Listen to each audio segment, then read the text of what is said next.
All right.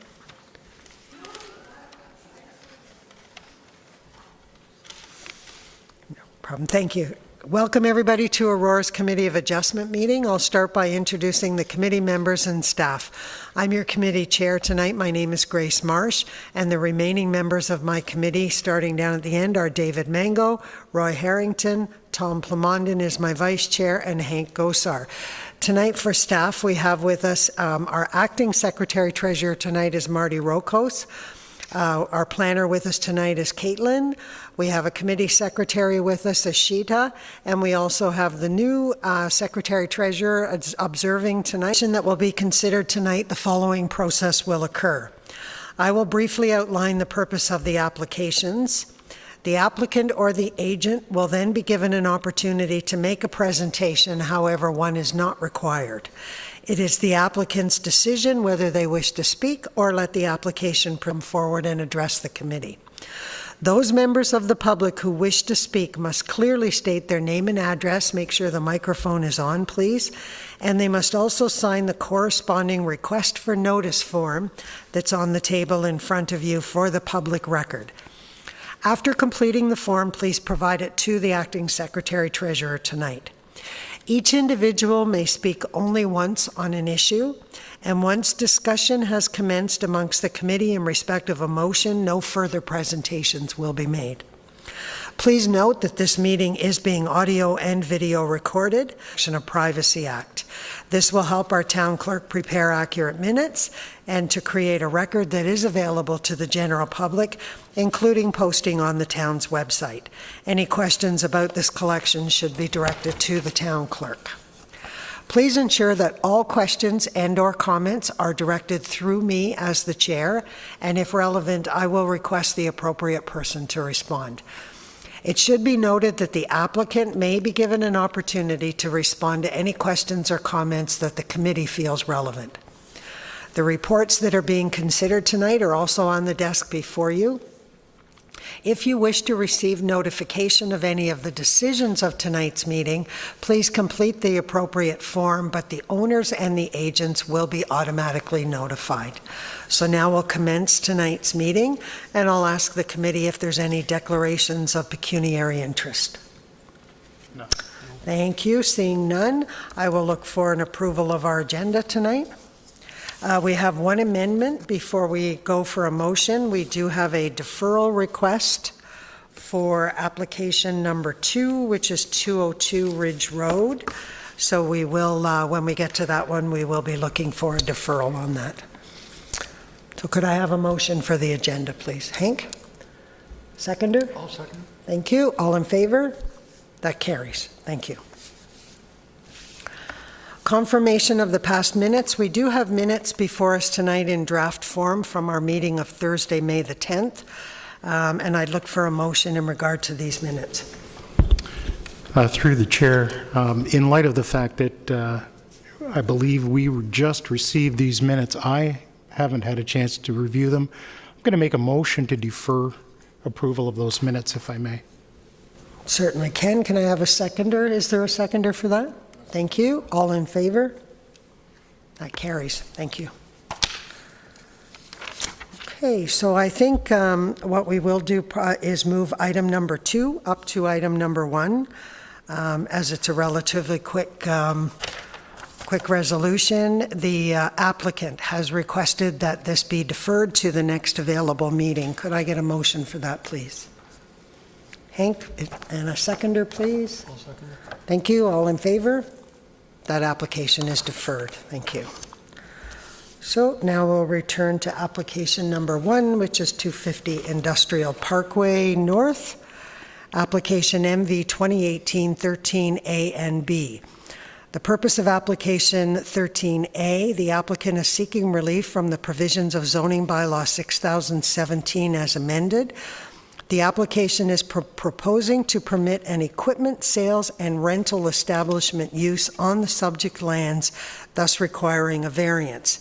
Application 13B is relief from the same bylaw as amended. The zoning bylaw requires a minimum of 149 parking spaces, and the applicant is proposing to provide a minimum of 46 parking spaces, thus requiring a variance of 103 parking spaces. Planning Division had no objections. Building Division did not provide any comments. Engineering Division, Traffic and Transportation had no objections. Operational Services, no objections. Central York Fire, no comments received. And Electra Utilities, the Region of York, and Metrolinx all had no objections. Applicant or agent, please. Thank you, Madam. Rogers from Groundswell Urban Planners. And I'm here before you as the agent for 250 Industrial Parkway North. The owner of the property is Hamel Inc., and we have been retained by Stevenson's Rental to make this application.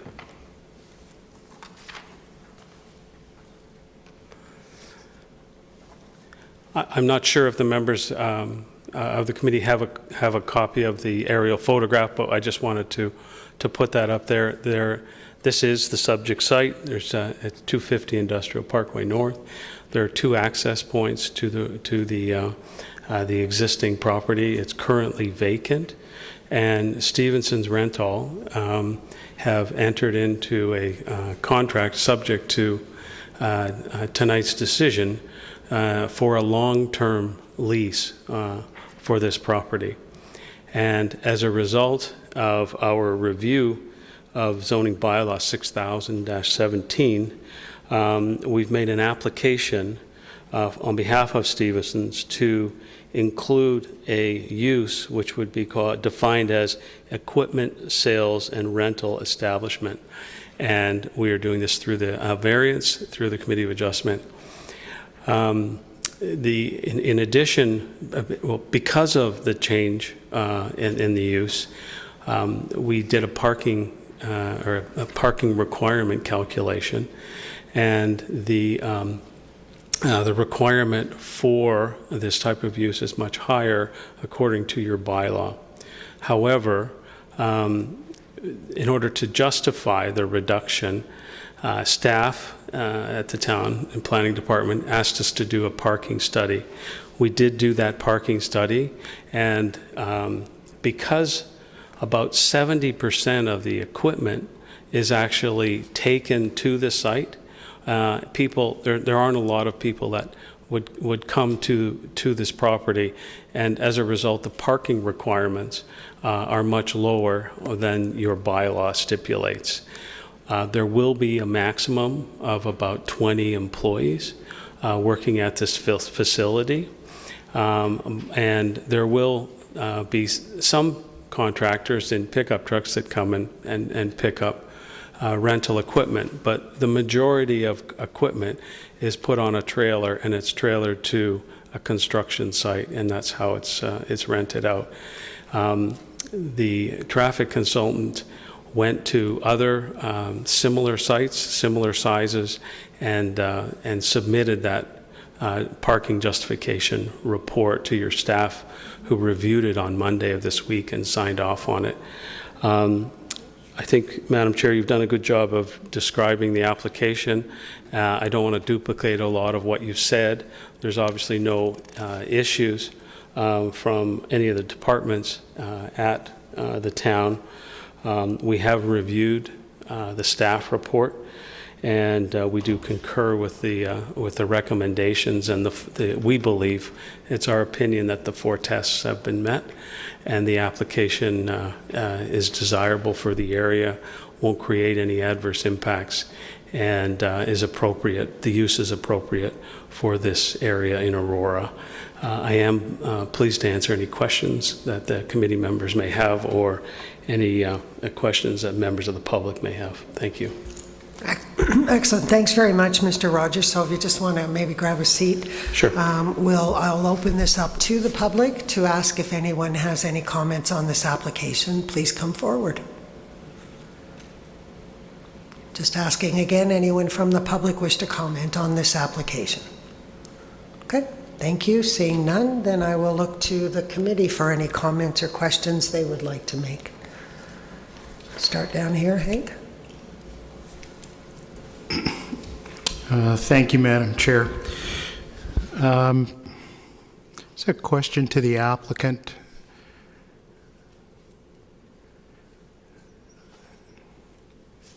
And I know Mr. Rogers well enough to call him Brad. We've worked together on many years ago, Mr. Rogers, Brad. There's going to be some fencing, I understand, added to the exterior for some outside storage. Yes. And I had a look at the site myself, and to address some of the parking issues when I was going around, I think, just to let you know and just to confirm, there's a requirement there for 3 handicap spots. Yes. I think 2 on the south side are identified. The third is not. And would it be the intention then, when these folks, if we approve this variance, to reline that parking lot? Because if you go there today, it's almost impossible to see where the parking spots are actually defined. The other thing I noticed is that on the north side of the building, it's almost all doorways, with the exception, I think there's about 3 spaces there. Yes. There's a gas main in between 2 of the small overhead doors, and then 2 man doors. If I were them, I would certainly make sure that that gas main is protected, but I think it should be identified to split those 2 parking spaces that are between it. So I don't know if they have any intentions to make those spaces more identifiable. Well, we definitely didn't want to take away any handicap parking spaces as a result of this application. So we'd be happy to identify the 3 required handicap parking spaces. If the committee would like to make that a condition, that's not a problem. With respect to relining the parking lot, if the lines have disappeared because they're normally painted every other year or something, that would be fine as well. I don't see a problem there. You did make a comment at the start of your request about the outdoor area that was to be fenced, and it's clearly indicated on the plan. The purpose of the fencing is when the equipment is returned, it's washed and it's clean, and it's prepared to be delivered the following day, or another piece of equipment is brought out and it's delivered the following day. So it's kind of a staging area and a cleanup area. So that's the purpose for the fenced area. But in regards to the handicap parking or the lining, I don't see that as a problem at all. This is about a 20-year lease, so I'm sure that the lines will be painted a number of times over that period of time. Okay. And I guess the only other thing is that fenced area, because there's going to be construction equipment out there, is that just a chain link fence, or is that going to be screened in any way? It's meant to be a chain link fence is what we proposed. The owner of this property, 250, also owns the property adjacent to that area. It's actually an area that's not very well used at all. So, the future of that area, I'm really not sure exactly what it'll be, but the owner to the north has no issues with the fence and the construction of that outdoor storage area. That's for sure. Thank you. I'm good.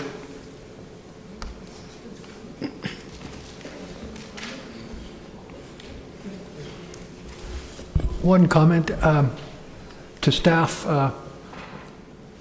The extra parking requirements, I'm sure they will be related to other permitted uses, whereas this use does not require much parking. And the difference might scare some people. It's over 103. So that's my reasoning. Is that true, Marty?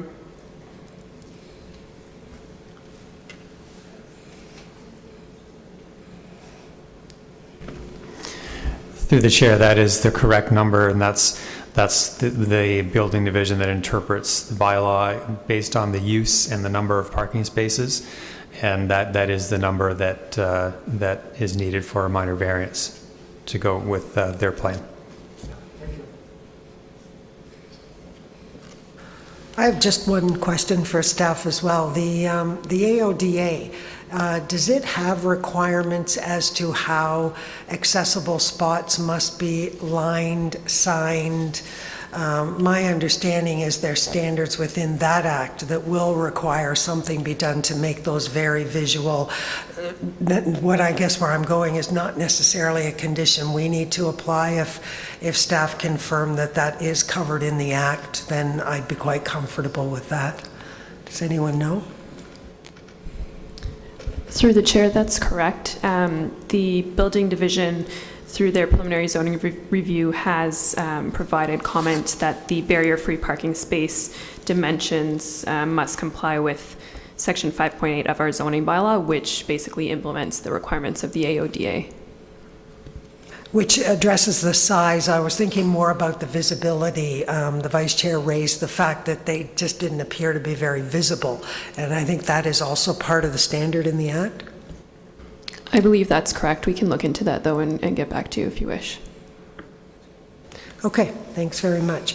Any other questions or comments? Then I'd look for a motion, please. Through the chair. So I'd like to put a motion forward that minor variance MV 2018-13A and minor variance MV 2018-13B be approved, and I will put in the condition that the parking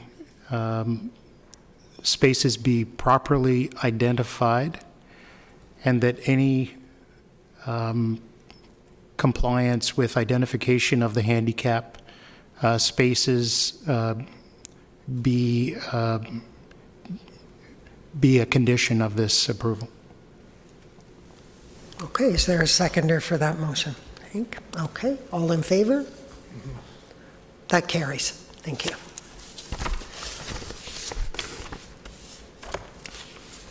Thank you, Mr. Rogers. I want to say welcome to the neighborhood. Sorry. Okay, the next application before us tonight is application for 1289 Wellington Street East, application C 2018-02. The applicant is seeking to relocate a servicing easement to accommodate for the approved draft plan of subdivision at 1289 Wellington Street East. The applicant proposes to create a servicing easement 0.32 hectares in size over parts 1 to 4 inclusive on plan 65R 37684 to service the existing residential development to the south of the subject property. Planning Division had no objections, Building Division no comments, Engineering Division no objections, Operational Services no objections, Central York Fire Services no comments were received, and there were no objections from Electric Utilities or the Region of York. Do we have an applicant or agent for this one? Good evening, Madam Chair, members of committee. My name is Matthew Creador, and I am the agent for this application acting on behalf of the owner. I've read the staff report and have no issues with the conditions of approval. Aside from that, I'd be happy to answer any questions you guys may have.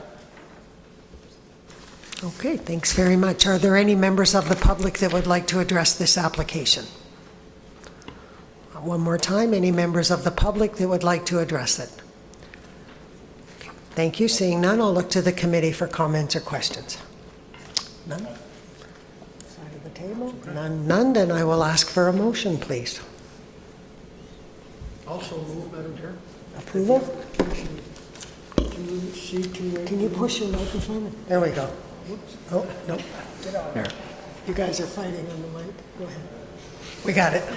Application C2018-02 be approved. Looks like there's two recommendations over the page there, 2 conditions. so they should be included. The two Actual two conditions, yeah. recommendations? I'm satisfied with both of them, yeah. Okay, so with the 2 conditions as set out by staff. All right, do I have a seconder for that? I'll second that. Thank you. All in favor? That carries. Thank you very much. Have a good night. Thank you. They didn't recommend it here, that's why. All right, that clears up our applications for tonight. New business, general information. Start at your end, Hank. Anything?